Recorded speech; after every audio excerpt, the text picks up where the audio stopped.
YouTube, what is up with y'all today? This is Nail Goodfella Nail coming through with another Lived In series. Yes, I've been rocking my kicks, man. Only thing I can say is just wear your kicks.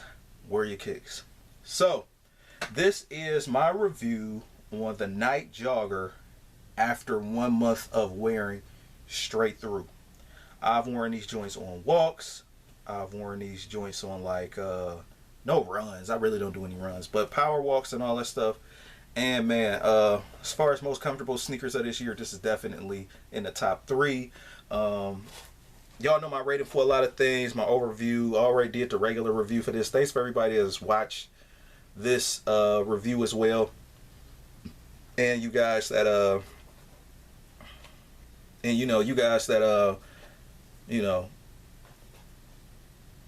watch all the reviews anyway. But they also seen this actual review and all my Lived In series and everything like that. Surprisingly, I'm surprised they getting that many hits as much as it does. I'm not even expecting it to go over 100, but some of them actually made it over 100. So that's definitely what's up.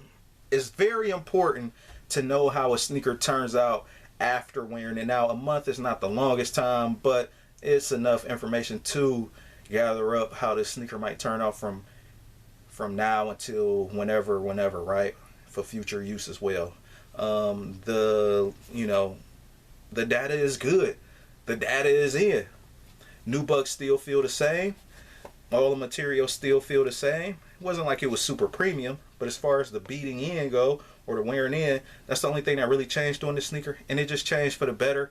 Anybody that has Ultra Boost already know, or anything mostly Boost, whether it's a Nike, Ultra Boost, whatever, maybe even some NMDs.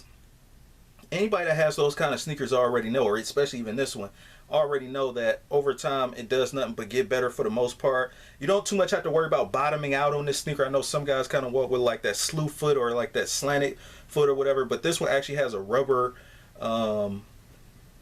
sole anyway, so you don't really too much have to worry about any of that stuff.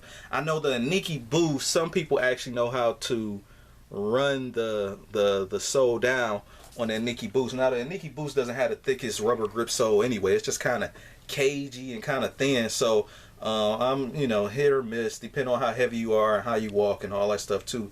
If you drag the back of your foot and all that stuff. But since I'm somewhat of a perfect walker, I don't do the dragging of the foot, but I just walk normal. Lifestyle purposes, this is cool. Power walking purposes, these are cool. Kind of, if you're used to wearing the Ultra Boost, you might feel kind of restricted at the toe box right here, but that's only because of the paneling.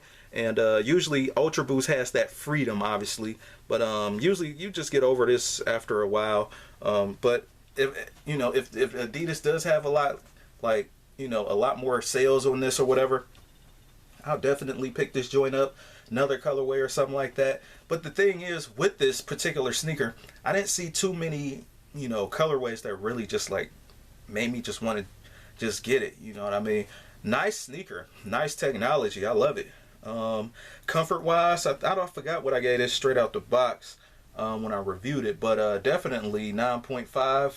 I probably gave it a 9 out of 10 as far as comfort, but a 9.5 too. It's slowly starting to get better the more and more I start to like wear it and stuff, and the breaking in. As far as this not really too much of an outdrawn review or whatever, or an update or a Lived In, because the only thing that really changed again is just the sole, and that's with this being like foam and everything on the inside, on the insole, it's pretty normal for it to form to your foot. But with these formed a little bit quicker because the contents in the sneaker is a little bit more, I don't know what is that word, malleable, or they could form to the foot a lot easier than maybe say Air Flight 89 with the classic EVA foam, which takes like months to really like break in, and sometimes even years depending on how often you wear a sneaker. Now with this one, I did wear it for a month straight, but also at the same time the break-in time for this is a lot more easier. Most of the time, I mean, just coming straight out the box is already ready to go, so you don't too much have to break these in,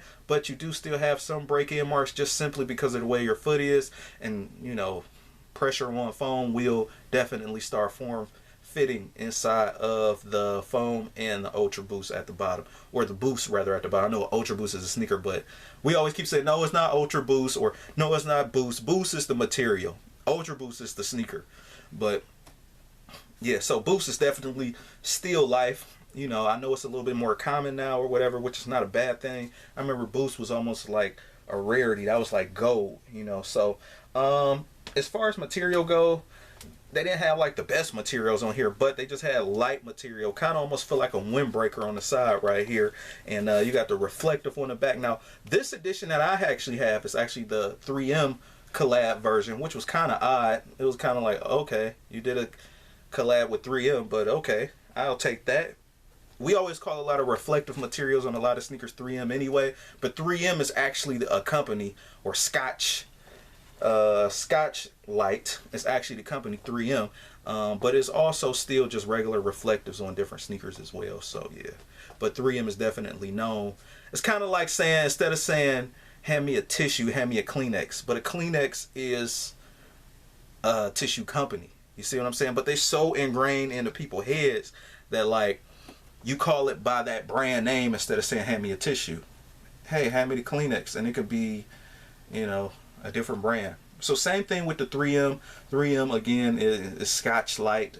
You know, they handle the tape and the office supplies, or well, shipping supplies, at least that I can remember.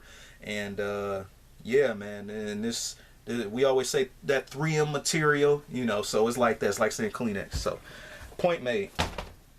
These shoelaces, they're okay, but yeah, definitely I could use maybe a black, but it's not really too much of a deal breaker. Add a little bit of spice to the sneaker. As far as the form, I like, I got these stuffed.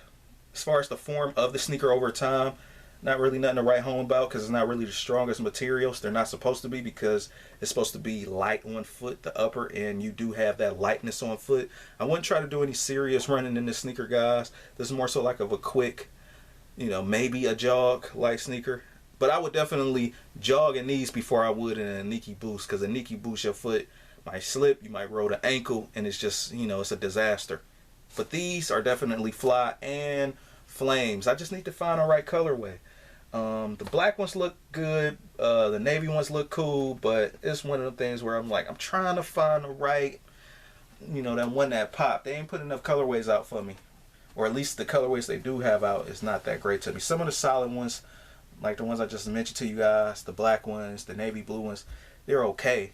You know, I'm quite sure if you're a conservative person or more subtle like dresser and you don't want to too much have all those wild funky colors, that's fine. But I want a few exotic colorways of this too, and I probably hit on maybe a basic colorway too, depending on how I'm feeling. Maybe a nice burgundy might be okay, or maybe like a Bruce Lee gold yellow, you know, with the black. But this one is okay. This one definitely quenched my thirst for more of a black and white, and even a red kind of like somewhat colorway, something to wear. You can kind of wear that with blue jeans still, and still rock it with black jeans, which looks hella fire. So rate, comment, and subscribe, guys. My comfort level on this, 9.5 out of 10 after a month of wearing. Not disappointing.